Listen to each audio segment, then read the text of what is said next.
Hi, welcome to the Talks Like podcast. Today I'm joined by Josh. And tell me, Hello. why Royal Blood your favourite band?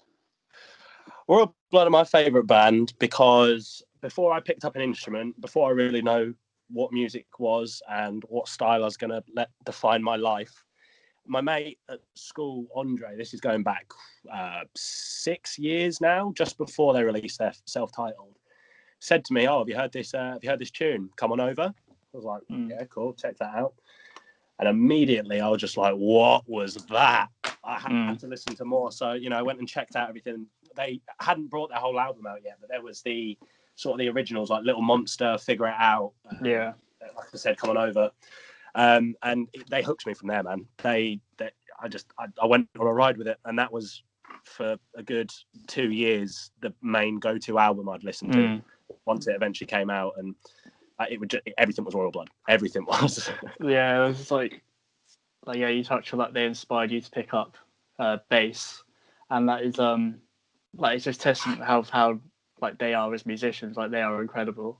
Like, oh yeah, like the fact. So without even talking about the sound that they make, just what they can do with two instruments and Mike Kerr's voice, I think that's what really made me go, okay, hold on, bass isn't just play the same note over and over again. Yeah, And wait for the song to finish. It's important like part of the band, isn't it? It's I once was told if the bass player is doing his job perfectly, no one in the audience will notice he's even there. However, I would say Royal Blood, completely the other way around. The fact that there's only two guys on stage and they're just. I think, like you said, we'll cover it in a bit, but the Reading set, just seeing them there, finally getting to see them, that was 14-year-old me dream. We all touch on that, but obviously they got two albums out, and obviously the second album, it was hard to top the first one. So what would you say is your favourite out of the two of them? It's got to be self-titled, simply for I've had more playtime of that. I'm used to that album. I know that album. When I listen to it, I'm singing the bass parts. I'm whacking out the drum beats on my desk, all that sort of stuff. And it's got the songs on it that really drew me in. And I know they've only, it's like 2 albums to pick out of. Yeah. It's got to be self-titled. It's got to be self-titled. So I mean, I've done a few of these now, and I always ask different bands hit people in different ways, and it doesn't matter if they got 2 albums or 8. If they do something to you, then that's the main thing, isn't it? Someone's favorite band would be 1975, and their catalog is so varied and that. And with Royal Blood, it's hard doing it because you don't know where they can go from there. But like I said earlier, they're so talented that they can whack anything out. Yeah, I think what you're saying about every artist has an album of different places they can go with their music. I think the reason I resonated with Royal Blood so much is because what they brought out and when they brought it out, it was I was at the age where obviously 14, 15, you're starting to get a bit of independence, you're doing your own thing. Yeah. You're realising that there's stuff in the world that makes you angry and you want something to let that anger out. So, whack on Royal Blood at full blast and just absolutely have a go at it, mate. Yeah, they are one of those bands, aren't they? It's just proper noise, isn't it? No messing around there. Just I would say it's proper noise, but none of it's wasted noise. There's nothing in there that's just obviously in there to fill a gap and make it sound more full. Whatever they do with their sound, like I said, it's 2 instruments, man. The fact that they can do so much with what they've got, that's why I still think that they're definitely one of the most creative. Their sound might not be the most unique. Obviously, there's other rock bands out there, but how many other rock bands are doing that? Like I said, with just 2-3 pieces. Exactly, how loud they are. You would think there's 3 or 4 of them up there, but you just look and it's just 2. It's just absolutely mental. And that's just that's just the way that they affect everything, not affect everything, the way they put effects on everything. It does it. what you're hearing and what you're seeing are two completely different things. You're hearing a bass guitar that's doing the job of a bass, and a higher end electric, playing a bit more up the scale. And the fact that they can do that with just, Mike just going, slap a low string here and then, play something high up on the fretboard up here and make it sound so different, but works so perfectly. I think that's, again, like what I've said, that's what really stands out. And that's what's really stuck with me to now. I'm like, they're one of the bands I'm quite like excited for the future of them, because of just like it is two of them. It'd just be interesting to see what else they can do. Like, I think we heard a new track at Reading, but obviously, the problem with that is you're there at Reading, you're in the moment, and so you listen to it, and then the next day you're like, shit, what did that sound like? I literally can't remember it, which then this really just stems onto that Reading set. So should we take a moment and just reminisce and talk about that, because that was on another level. I wasn't expecting it to be Friday evening at Reading. So bear in mind that we had only met 2 days before. And that Friday, it was good because, we had, what did we start on? We started on like blocks in the early afternoon, sort of all split up, did our own thing. I think Twin Atlantic were on, and I definitely don't want to mention them as much more than I have to. I think I watched them with Adam, but it was from far. I was eating at that point. Yeah, we were quite far away. We were by the tech booth. But so that Friday, it was perfect. You had, just as the sun was starting to go down, you had wombats, and obviously everyone wants to get up and dance to wombats. Nothing moshy, but just happiness, and really something you need to energize you into what was to be the next 4 hours of madness. I just remember it got slightly to like now if you look out your window at like half 8, 8:45, and there's sort of that dark outside, but there's still that light from somewhere. That's like sort of the amount that was how I picture Royal Blood and how I remember it. And I just remember him coming out, and Mike picked up his bass and just started. He didn't even play anything. He was just like sliding up and down these strings. And obviously that got everyone's attention. Everyone's realised we're on stage, but everyone's sort of going, "Hold on, what we're gonna, what we're gonna drop into? What song are they gonna play first?" Like nothing he was playing sounded like one of their songs. And then it kicked, and oh my word, I only really remember one detail from that Royal Blood set: the S Pit of Death. What do you remember from that? I remember just waiting for him to start, and then like him just like you said, him Mike coming on and just like slapping his bass, and it's been proper loud. I was like, oh, here we go. And then the next thing, I was on your shoulders, and I almost think I saw death at that point.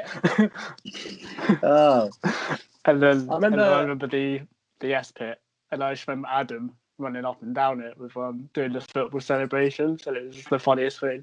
A bit of sort of context as well. This S Pit wasn't just like maybe 12 people long. It was massive. Bear in mind that just in front of the main stage was split obviously into two sides. Oh yeah, they had that pig pen, didn't it? And the whole of our side, from like the top corner to like where the front people are by barrier, a good 3/4 of the way back had just opened up.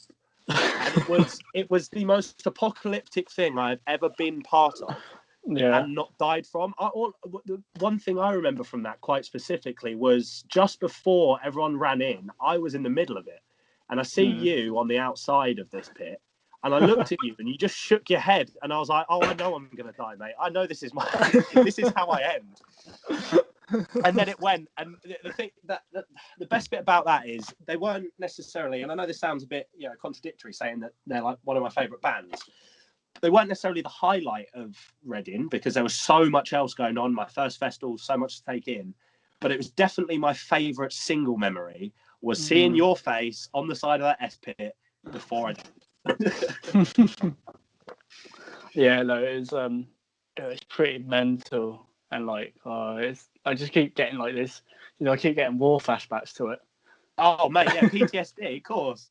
And I'm just like, God. And then, I'm genuinely but it was- surprised that I managed to stay standing for the whole of the 1975 set that was afterwards. After that Yeah. Royal like, I've never been beaten up before, like in a fight. I've never had a fight, No. but I got fucking smacked about in that pit. I'm telling you now, mate. And that wasn't even the heaviest band we saw that weekend. No, it wasn't. Like, Exceptional. I don't even think, like, I watched The Day to Remember, and I don't even think that was as mad as that. I But think then though, I think A Day to Remember was on the Sunday, so I think everyone was knackered. and also wasn't that quite? That was like at 3 o'clock in the afternoon or something, wasn't it? As well, it was a bit Oh, more. no, they played before food, so it was the same kind of set time I as didn't realise Royal that. Blood. Yeah. I remember walking off with Jamie and hearing seeing a Day to Remember graphics on the back of the main stage. I thought it was a bit earlier than it was, but clearly not. Another thing, sorry, from that set that I've just remembered was the amount of times that Ben, the drummer, kept throwing his cymbals about the stage. You go on YouTube and you watch that set back, and the third time he did it, he looks at his the roadie that's coming on and picking up every time. He just goes, "I'm so sorry, mate." But the fact that he was just so zoned in and he's just like, "Yeah, I'm here I am. Lets out this like massively high tempo drum fill at the end, flaunting everywhere, and then just goes, "Ah, fuck it," and throws his cymbal halfway across the stage. Just, oh man, yeah. Any other band that does that, and you sort of like, "All right, mate, calm down," but no, it fit the moment so well. I'd say it was like a religious, biblical experience, wasn't it? It was, oh God, yeah. It was like the weather was good. I think we were all watching them. I think because Adam wasn't going to, was he? And in the end, he did. No, it was just before as well. It was just before everyone split up because not everyone was there for the 1975 set. No, I wasn't. There was a good, what was it? It was 8, 9 of us. Yeah. Well, it was like more or less the whole camp, wasn't it? Apart from Ollie and Ethan, I think. But yeah, everyone else was there, and oh man, yeah, I've got nothing more to say apart from man. Yeah, that's all you can really say. So, on to like a bit about you. Like, so you play bass, right? So you're in a band, aren't you? So do you want to tell us a bit more about your band? So we're called Hidden Pigeon. Great name. I can go on about how the name was formed, but I don't know how family friendly this podcast is. Can you tone it down, maybe, is it? Yeah, tone it down. I'll miss out the specifics. So we were on a walk home from a very merry night out, and our lead guitarist Sam said, "Yo, can we stop here?" And Milton Keynes, as much as it's famous for its roundabouts, has got a hell of a lot of underpasses as well.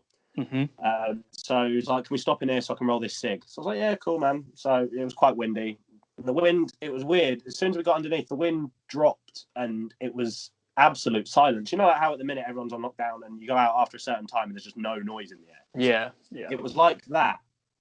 So we stop. Sam's rolling this cig and Jamie coughs.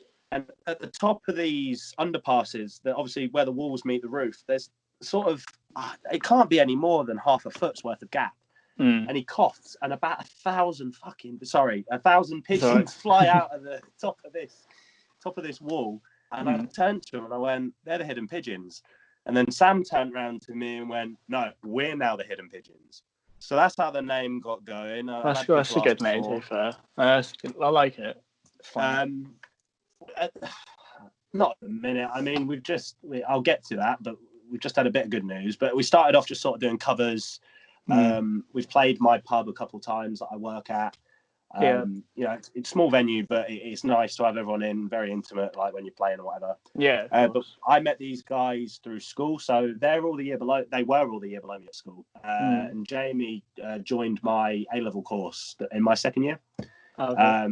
You know, I found out that he played guitar, and so I would go to his house where our recording studio is, in his garage, after school, and we'd just mess about there, have a few beers, chill out, listen to music, try and write some. Fail massively, but try.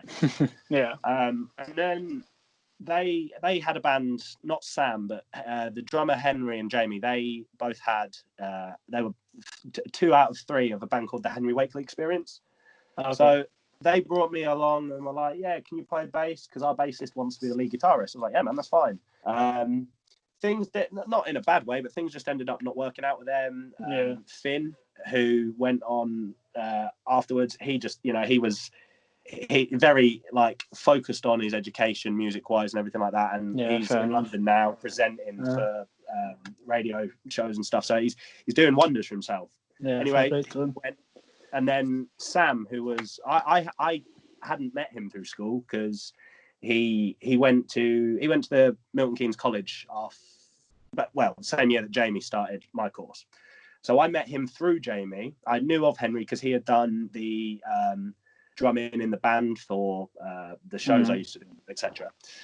So met Sam, we started writing, and we have got like, the problem is, it's not a problem, it's a silver lining of anything. I'm very sort of indie, I like the 1975, I like Royal Blood, I like all this sort of stuff, and it's all mixed. I've got quite an eclectic taste, but it's nothing like what Sam's is. Sam's very doom, stoner doom, metal, all this sort of stuff. And there was a lot of clash between us when we first, not like anything major, but in idea-wise. He would want it to sound low and a lot more crunchy, which is, as a bassist, you'd thought I'd be all up for that. Yeah. But because I hadn't listened to much of that sort of music, I wasn't clued up about it. So I didn't want to go in there chatting wass about something that I didn't know on. So anyway, we started writing, and we've just been informed that through our shows that we've been doing at pubs and places like that, we've been taken on by a talent agency with the hopes to eventually be signed at the end, between the end of this year and next year, depending on how long the lockdown lasts. We're currently writing a song with Adam. He sent us over some lyrics, and it's called at the minute it's called Ladies Man. It could change, but sums him up well. So is Adam like in the band permanently, or is he? So when we've played live, we've played a couple gigs where he's not been there, and we played one at there's a local venue in Milton Keynes called MK11. Yeah. And our lead guitarist had already gone off to uni at this point at the start of September, just gone. So Jamie and Henry were still down. I was obviously still here, and Adam came along, and we played a set for one of our friends who was like, "Can you guys do us a favour? I want to sing Taylor Swift," and I can't remember what the other one was. I was adamant we were going to play Bad Guy. Anyway, we started playing The Hunter, and I was just like, "Well, hold on, we need Adam for this. He's the angry, shouty man." Let's make us the angry, shouty men. You know what I mean? So we brought him along, and it worked really well, and we enjoyed the sort of. He has a completely different view to everyone else in the band, just about everything in life. Like what he brings to us is much different to say what Jamie would bring to us. Jamie's got the production side, Adam's got that character, and I find.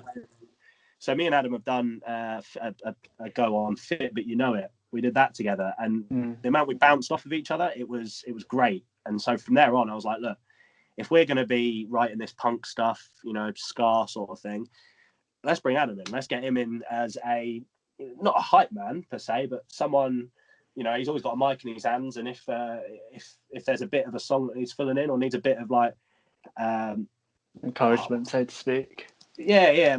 He just, and that's the thing as well. He's good at what he does, but I don't think he realizes it yet. No, I haven't seen like any of the videos from that gig you did with him. So I have to check them out. He's I think I know I said hype man, but not a hype man. But he's a crowd pleaser. He's the one that will make the quirky whim at the lovely lady sitting on the front row or something like that. You know what I mean? Like he's the character. That's one thing I'd say about the boys so far is we need to find where our performance presence is coming from, and Adam brings a hell of a lot of that to us. So it's always good to have him on board. I've always imagined him as like a good front man, so to speak. Like he does have that characteristic, something, and he's like, and and he can I'm trying to think of the words here. Not turn the crowd, because I'm not being big-headed, but we've not had a crowd that hasn't enjoyed necessarily. We've never had a bad reaction. Yeah. But he can sort of, if we're at an 8, he'll bring us up to the 9 to the 10, because it's an extra sort of energy. Yeah, it's an extra energy, man. It's like I said, it's a different energy. Yeah, I think that's quite important. You need that in a band, don't you? like Yeah. just to take you to that next level, really. Mhm. So, yeah. So, do you want to say anything more about Royal Blood, or you? Yeah, well, just favorite song. It's got to be Hook, Line, and Sinker. Yeah. It's just bass, man. That's all it is. It's just bass. Mm. I toyed with that though. I didn't know if it was Hook, Line, and Sinker or if it was Figure It Out. But Yeah. Figure It Out is just the one I've played the most and the one I've heard the most. Mm. And it was so I say I picked up a bass guitar because of Royal Blood. Yeah. I was playing on a Spanish guitar trying to learn Figure It Out when a string was missing, man. Like I was adamant, I've got to learn this, and I got it. And then that was where I was like, yeah, this is what I want to do now. I want to play bass. Yeah.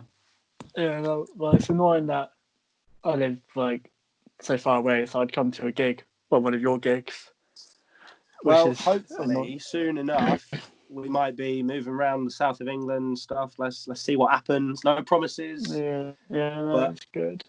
Come into a Bournemouth near you soon. Oh yes. That's what I love to hear. You love to Up hear the cherries. Up the cherries. Love to hear it. Love to see it. You dons.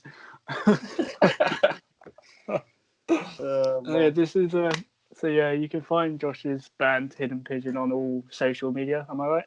On YouTube, apart from Facebook, but that's all getting sorted out with this talent agency. We're going to be a bit more professional about it. The YouTube isn't Hidden Pigeon; it's Where's My Beer Productions. Okay. I'm not going to go into that. It's a lengthy story. It doesn't need to be told, but we've got all sorts on there. We've got covers from us. We've got other guys that come in and use our studio. We've got some of Jamie's stuff on there on his own. Just if you're feeling like it, go check it out. Listen to what we're about and have fun. Nice one. Well, thanks for coming on, Josh. Really appreciate it. My pleasure, mate. Thank you for having me. No problem. This has been the Talk Tonight podcast. You can find us on all the social media platforms. Cheers.